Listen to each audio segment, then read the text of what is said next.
hello guys. Good morning. Today is December 8th. Good morning everyone and welcome to Ate Marian's channel. At meron akong ipapakita sa inyo guys. Ito order ko sa Shopee. Kasi naghahanap ako ng cornic guys. Ito ay nagkahalaga ng 275. Ayan. Okay ha, kasi nagsulat sila ng price dito. Kasi pag mostly talaga sa order ko, walang price. Kaya minsan nakakalimutan ko. Pero ngayon, 275. So, let's check. Ito yung packaging niya. Ay, hindi naman. Okay lang naman to. Okay.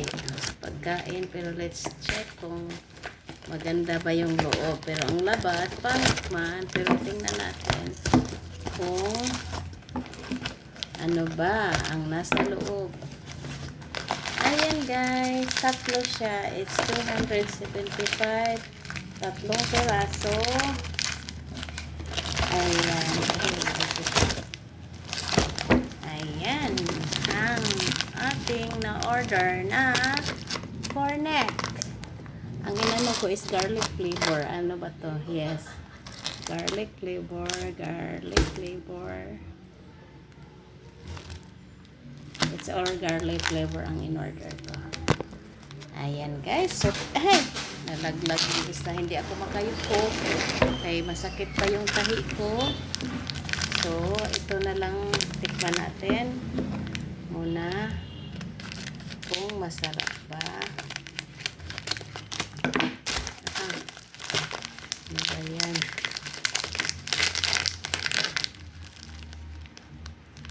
Naka-ziplock siya guys. Tingnan natin kung talaga bang crunchy. Kasi sa advertisement, napaka-crunchy daw. Ay, oo nga. Talaga naman. Talagang ang bago ng garlic. Napaka-crunchy. Yeah. Masaya ako sa order ko guys. Thank you. At mura lang. 275. Tatlo na. Ilang grams ba ito? 200 grams. So, 600 grams itong tatlo. Worth na sa 275. Siyempre, kasama na rin yung shipping, guys. Shopee ko siya na order. Kuha ako. Meron akong kutkutin. Thank you so much for watching, guys. Sana gustuhan niyo yung video ko. Napakasarap ng na-order ko sa Shopee na 275 600 grams na sulit na ito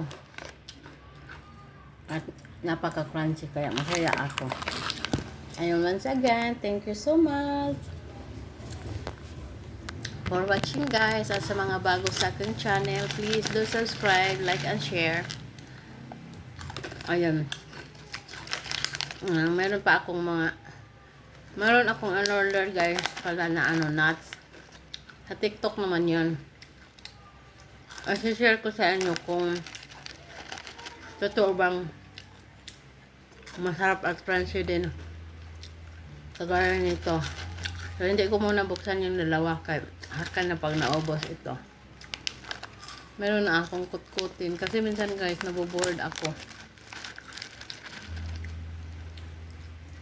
Ayun, kaya ito ang aking kutkutin instead of chichirya. Yan. Bye-bye, guys. Thank you so much for watching. See you in my next one.